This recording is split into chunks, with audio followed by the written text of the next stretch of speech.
How often do we consider what would have happened if the Union side had lost the Civil War and slavery had not been abolished? Until the Battle of Little Round Top on July 2nd, 1863, a Union loss was a very likely outcome. The Battle of Little Round Top was a turning point in the Civil War, giving the Union side a lead which led to their eventual victory. Considering where our country might not have been without the success of the Union Army is a scary thought. The possibility that slavery may still exist and that human beings still may be able to be sold like cattle is horrific. Had the Battle of Little Round Top never occurred, all these terrifying thoughts might be a reality. African Americans have become major leaders in American society, even to the point of becoming President of the United States of America. Without the Battle of Little Round Top, these freedoms might not exist. The Battle of Little Round Top re-energized the efforts of the Union fighters and gave them an actual fighting chance in the War of Freedom. Because of these three events, the first Major General Governor K. Warren, Chief Engineer of the Army of the Potomac, rushing the troops to Little Round Top mere minutes before the Confederates, the 20th Maine Regiment charging late in the battle, defeating the Confederates for the day, and finally Union soldiers establishing an advantage in numbers thankfully to the win of this battle, desolating the weakening Confederate defense. Because 1st Major General Governor K. Warren, Chief Engineer of the Army of the Potomac, rushed the troops to Little Round Top mere minutes before the Confederates, the Union arrival guaranteed them better position. Because their area is hilly, location is extremely essential to having the advantage.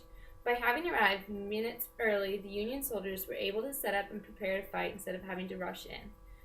Because the Union arrived first, they had time to prepare a strategy for attack based on their position. The layout could be established and Union soldiers were able to strategize the best routes of attack on the waylaid Confederate army. The now established Union soldiers watched as their Confederate soldiers arrived and began to prepare their attack. The 20th Maine Regiment charged late in the battle, finishing off the Union's last forces.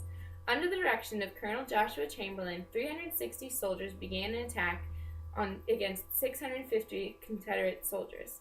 After running almost out of ammunition, Colonel Joshua Chamberlain ordered a bayonet attack on the remaining Confederate soldiers and directed part of the regiment to stay behind the rocks and create a counter-sniper attack.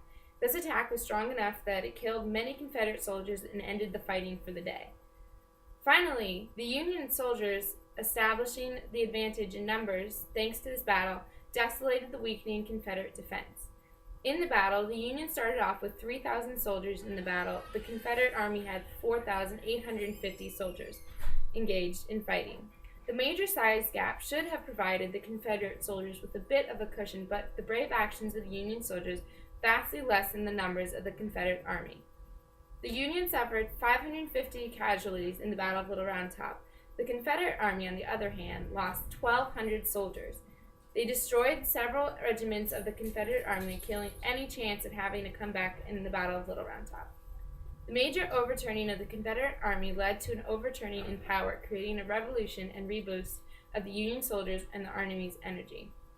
Because of the action of 3,000 men who bravely fought to defend the rights of the enslaved, all men, women, and children can live together regardless of ethnicity. The fateful timing of the arrival of the Union soldiers led to their ability to have great positioning and execute the great attack led by Colonel Joshua Chamberlain, solidifying a win in the battle and destroying several regiments of the Confederate Army. Had it not been for the Battle of Little Round Top, the Union likely would have lost and the spirit broken. America is acclaimed for being a melting pot of the nations. Imagine if this freedom to express your ethnicity or right to live free and work as one liked were still restricted by race.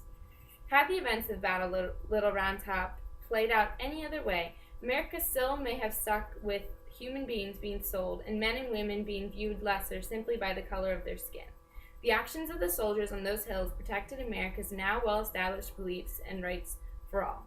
I love the Battle of Little Round Top because it truly is a David and Goliath story. The underdogs predicted to soon be completely defeated, not only take the battle, but in the end take the war, and change a nation in the process.